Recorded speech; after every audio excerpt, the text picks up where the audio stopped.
So, friends, let me ask you once more, what was your first love? And if you're still searching for it, what can you do today to take one step closer toward finding it? Hello, everyone. Welcome back to my channel. If you're new here, my name is Joo Bin Yi, and I am a full time orchestral musician currently living and based in Vancouver, Canada. Now, I've got something a little different for you in this video. I've been thinking a lot about my journey in music, and I wanted to share a story that I believe is at the heart of why I'm still here, why I still do what I do, and why I'm making music after all these years. You see, I've been playing the oboe for about 20 years now, and to be honest, even though 20 years might sound like a long time, in the world of music, it's actually not that long. There are musicians who have been playing and performing for decades longer than I have. But here's the thing, 20 years is long enough to have faced my share of struggles, challenges, and moments where I just wanted to quit. I've wanted to change careers. I've wanted to give up. I even almost did quit at once. But there was something that kept me going, something that pulled me through the rough patches, and that something is actually my first love in music. Now, when I say first love, I'm not talking about a person. I'm talking about a piece of music. For me, that first love was Gustav Mahler's Symphony No. 1. Before I tell you why, let me take you back a little. It was my sophomore year of high school in Texas. Yes, I grew up in Texas. And I had no idea who Gustav Mahler was. I was just another teenager in the band program playing whatever music that I was assigned to. But that year, something incredible happened. I had the chance to perform Mahler's Symphony No. 1 with a group of peers from all across the state. And let me tell you, that experience changed me. I can still remember the first time I heard the opening of the symphony, the swelling strings, the brass fanfares, and that incredible moment when the entire orchestra came in together. It felt like an explosion of emotions, like everything in the world had just kind of clicked into place. It wasn't just the music itself that grabbed me, it was the process of making that music happen. That feeling of being part of something bigger than myself. When we rehearsed together, it wasn't just notes on a page, it was an experience. It was a way of communicating without words. I was suddenly able to share my thoughts and feelings through the music, and that was something that was so powerful to me. I was able to express things that I couldn't put into words just by playing my instrument. I remember that moment like it was yesterday. It felt like love in the truest sense of the word.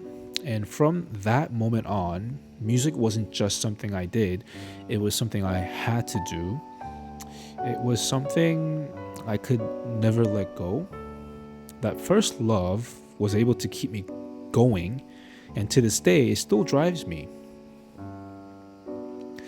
Now, let me ask you, what was your first love? What made you fall in love with what you're doing right now, whatever that may be?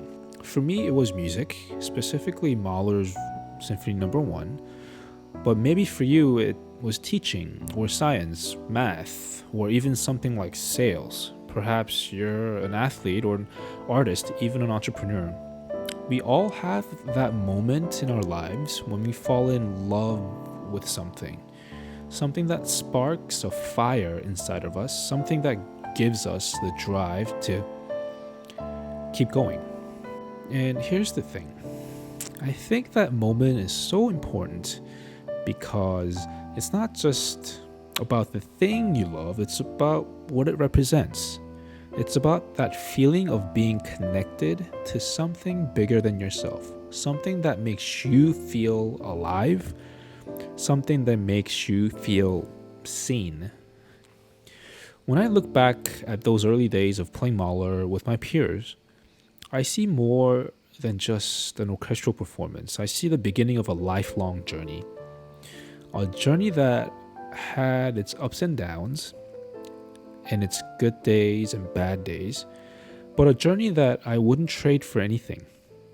That first love kept me moving forward through all the challenges.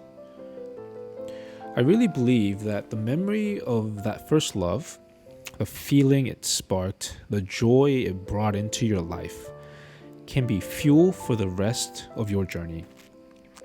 Even when things get tough, even when the passion seems like it's fading, that memory is what keeps you grounded and moving forward.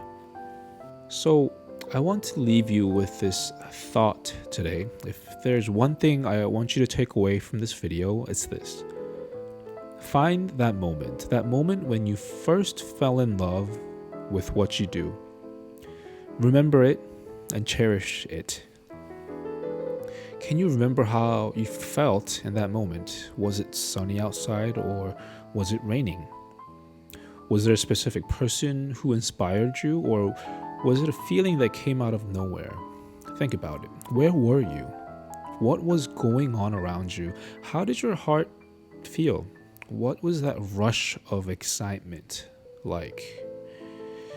If you can't remember that moment, or if you've never experienced it yet, that's okay. It's never too late. You're never too late to find your first love. Keep searching for it, whether you're just starting out in your career or you're in the middle of a transition. I believe that the right moment is out there waiting for you. Trust me, you will find it. And when you do, hold on to it with everything you've got, because that love will be your anchor. It'll be the thing that carries you forward through every challenge, every setback, and every doubt. So friends, let me ask you once more, what was your first love? And if you're still searching for it, what can you do today to take one step closer toward finding it? I hope this video has given you something to think about. And if you found it helpful, please don't forget to like, comment, and subscribe. Share your thoughts with me. I would love to hear about your first loves, your moments of inspiration. And remember, no matter how long you've been doing what you do, the first love is always there to remind you why you started in the first place. Keep it close and let it drive you forward. Thanks for watching, and I'll see you in the next one.